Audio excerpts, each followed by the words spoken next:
Morning everyone. आज का हमारा टॉपिक जो है वो पेरोल से रिलेटेड है। पेरोल में बेसिकली सबसे पहले हमें पता होना चाहिए कि पेरोल क्या होता है। तो पेरोल बेसिकली हमारी सैलरी का जो है वो डिस्क्रिप्शन होती है कि मतलब उसमें सारी डिटेल्स होती हैं कि आपने क्या रिसीव किया है और आप कहाँ कहाँ पे आपकी कौन कौन से आपने स्कीम्स ले रखे हैं, कौन कौन से आपने जो है वो फंड जो है वो अपने फ्यूचर के लिए सेव कर रखा है। तो फ़िलहाल के लिए अभी जो है वो मैं पेरोल के नाम से कंपनी क्रिएट कर रही हूँ। यहाँ पर मैंने कंपनी क्रिएट किया और इसे मैंने कंट्रोल ए से सेव कर लिया। कंपनी क्रिएट करने के बाद यहाँ पे हमें पेरोल वाले इस पे आकर हमें इसे यस करना होता है, मेंटेन पेरोल को, और इनेबल पेरोल स्टैट्यूटरी को भी आपको यस करना है। और यहाँ पे आपको देनी है डिटेल, जैसे कि कंपनी डिटेल जो है वो बेसिकली प्रोविडेंट फंड की कंपनी कोड, प्रोविडेंट पीएफ आपने जो है वो अपना डलवाते हो, कटवाते हो, एम्प्लॉय स्टेट इंश्योरेंस डिडक्ट करवाते हो, या नेशनल पेंशन स्कीम में आपने जो है वो अपने पैसे डाले हुए हैं, तो यहाँ पर उसकी सारी डिटेल जो है वो दी जाती है। इसके बाद इस शीट से हम जो है वो आगे बढ़ते हैं और इसको हमने एक्सेप्ट कर लिया। एक्सेप्ट करने के बाद जैसे ही हम क्रिएट मोड में जाएंगे तो यहाँ पे आपको पेरोल मास्टर्स नज़र आएंगे। यहाँ पे सबसे पहले आपको पेरोल मास्टर्स में employee group, employee units, attendance, production, pay head, payroll vouchers नज़र आ रहे हैं। यहाँ पर आप शो मोर करोगे तो यहाँ पे आपको जो है वो शो हो रहा है एम्प्लॉय कैटेगरी। एम्प्लॉय कैटेगरी में हमने सबसे पहले हेड ऑफिस क्रिएट किया। हेड ऑफिस क्रिएट करने के बाद यहाँ पे आपने इसे कंट्रोल ए से सेव कर लिया। सेव करने के बाद यहाँ पर मैंने एक एम्प्लॉय ग्रुप बनाई जिसमें हेड ऑफिस को मैंने कैटेगरी सिलेक्ट किया। सिलेक्ट करने के बाद मैं यहाँ पर अकाउंट्स के नाम पर एक ग्रुप करती हूँ और यहाँ पर मैंने इसे सेव किया। अकाउंट्स के अलावा मैं यहाँ पर एडमिन डिपार्टमेंट ले सकती हूँ। यहाँ पर मैंने एडमिन डिपार्टमेंट के नाम से भी एक ग्रुप बना ली और एग्जीक्यूटिव के नाम से हम बना सकते हैं जैसे। तो यहाँ पर मैंने 2-3 जो है वो ग्रुपिंग मैंने एम्प्लॉय की कर ली। अब उस 2-3 ग्रुपिंग को मैंने किस कैटेगरी में रखा है, हेड ऑफिस के कैटेगरी में रखा है। ठीक है, इस तरीके से हम अपना एक कैटेगरी ब्रांच ऑफिस का भी बना सकते हैं, ब्रांच ऑफिस में भी ग्रुपिंग कर सकते हैं, वो आप ना अपने अकॉर्डिंग कर सकते हो। यूनिट्स में हम किस तरीके से बनाते हैं, एक होता है हमारा सिंपल में। सिंपल में हम सीधा आर हमने बनाया और हमने इसे सेव किया। हमने मिनट बनाया और हमने इसे भी सेव किया। ठीक है, हमने मंथ बनाया, हमने इसे भी सेव किया। और अब जो है वो मुझे कंपाउंड में हम किस तरीके से बनाते हैं, कंपाउंड में मैंने पहले कंपाउंड बैक स्पेस करके कंपाउंड को सिलेक्ट किया। अब जैसे सपोज करो कि 1 मंथ में मैंने कहा 30 डेज़ होते हैं, तो मैंने 30 डेज़ को जो है वो एक्सेप्ट किया। यहाँ पर मैंने डे नहीं बनाया है, तो पहले मैं डे बनाऊंगी सिंपल में। तो यहाँ सिंपल में मैंने डे बनाया और मैंने इसे 30 मंथ ऑफ 30 डेज़ मैंने इसे एक्सेप्ट कर लिया। नेक्स्ट इज़ मैंने यहाँ पर आर बताया, तो यहाँ पर मैंने 1 hour is equals to 60 minute, तो यहाँ पर मैंने इसको भी बना लिया। ठीक है, तो इस तरीके से हम यहाँ पर यूनिट्स क्रिएट कर सकते हैं, सिंपल फॉर्म में भी और कंपाउंड वाले में भी। देन अब इसके बाद एब्सेंट हमने लिया है। यहाँ पर एब्सेंट लेने के बाद यहाँ पे आपने लीव विदाउट पे लिया और इसको भी आपने एक्सेप्ट कर लिया। ठीक है, देन इसके बाद आपने ओवर टाइम लिया है। अगर आपने ओवर टाइम किया है तो ओवर टाइम हम जो है वो प्रोडक्शन के अकॉर्डिंग देखते हैं। तो ओवर टाइम जो है आर ऑफ 60 मिनट्स जो है वो हमने यहाँ पर पिक किया और इसे मैंने जो है वो सेव कर लिया। सेव करने के बाद हम यहाँ से बाहर आते हैं और बाहर आने के बाद यहाँ पे हेड्स है हमारे। मैं पे हेड्स पे गई।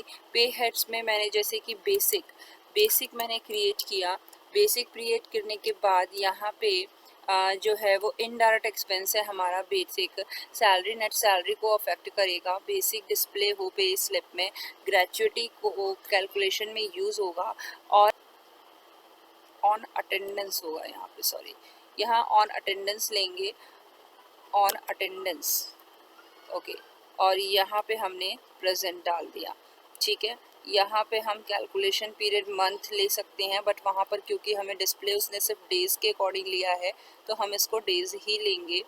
और इसके बाद जो है वो हमने इसको एक्सेप्ट कर लिया। बेसिक के बाद हम यहाँ पर HRA क्रिएट करते हैं। HRA हमने लिया, यहाँ पे इनडायरेक्ट एक्सपेंस के अकॉर्डिंग हमने यहाँ पर लिया नेट सैलरी। ग्रेचुटी के लिए कोई यूज़ नहीं होता है, एज़ पर यूज़र डिफाइंड हमने इसे लिया है। ठीक है, एक्सेप्ट करने के बाद ओवर टाइम लिया हमने, ओवर टाइम हम बनाएंगे। ओवर टाइम में हमने फिक्स लिया, यहाँ पर हमारा इनडायरेक्ट एक्सपेंस जाएगा। आप चाहो तो डिस्प्ले में पे स्लिप के डिस्प्ले में OT शो होगा। ग्रेचुटी को ये कोई इफेक्ट नहीं होता इससे। ऑन प्रोडक्शन के हिसाब से हमने लिया ओवर टाइम को और हमने इसे भी एक्सेप्ट कर लिया। तो यहाँ पर हमारा पे हेड भी क्रिएट हो गया है। अब इसके बाद हम जो है वो डिफाइन सैलरी में कर सकते हैं। जैसे कि मैंने यहाँ पर अभी एम्प्लॉय नहीं क्रिएट किया है, तो एम्प्लॉय का मैं एक एम्प्लॉय क्रिएट कर लेती हूँ। प्राइमरी कॉस्ट कैटेगरी को मैंने साइड करके यहाँ पर हेड ऑफिस लिया। अब मैंने सपोज़ कि मैंने रोहित रॉय के नाम से एक एम्प्लॉय क्रिएट किया। ठीक है, ज्वाइन डेट ऑफ ज्वाइनिंग 2 अगस्त 1989 मैंने ले लिया।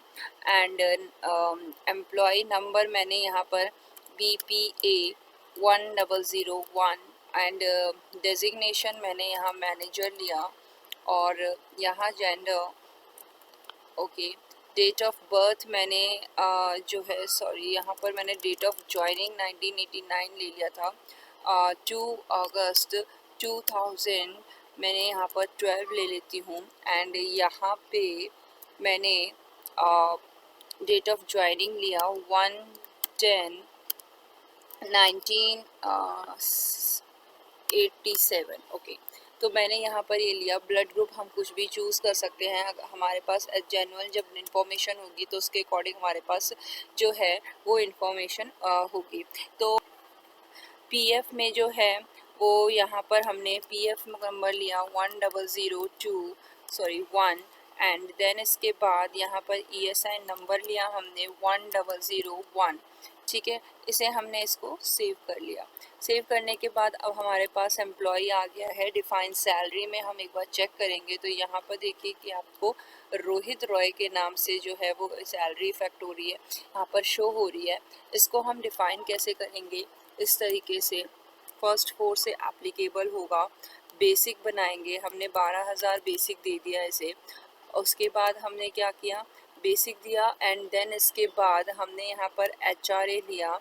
एंड देन इसके बाद हमने यहाँ पर HRA लेने के बाद wait a minute, overtime लिया हमने। ओवर टाइम मैंने 120 पर आवर। ठीक है, तो इस तरीके से हम इसको यहाँ पर इसकी क्लैरिफिकेशन देंगे और इसके बाद जो है वो हम इसे सेव कर लेंगे। सेव कर लेने के बाद यहाँ से हम स्किप करके बाहर आएंगे। अब यहाँ पर पेरोल वाउचर टाइप में आप देख सकते हो अटेंडेंस पेमेंट, यहाँ पर अटेंडेंस के नाम से पेमेंट में यहाँ पर पेमेंट का है हमारा और पेरोल।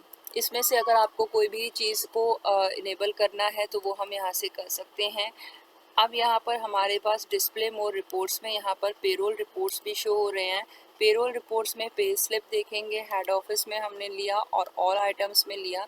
अभी हमारे पास कोई भी डिटेल जो है वो प्रेजेंट में नहीं है। मैंने यहाँ पर हेड ऑफिस लिया और मैंने यहाँ पर रोहित रॉय को लिया। तो यहाँ पर जो उसकी बेसिक जो हमने इंफॉर्मेशन डाली थी वो यहाँ पर बेसिक इंफॉर्मेशन जो है वो शो हो रही है।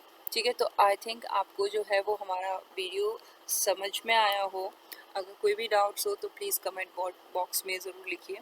Thank you so much.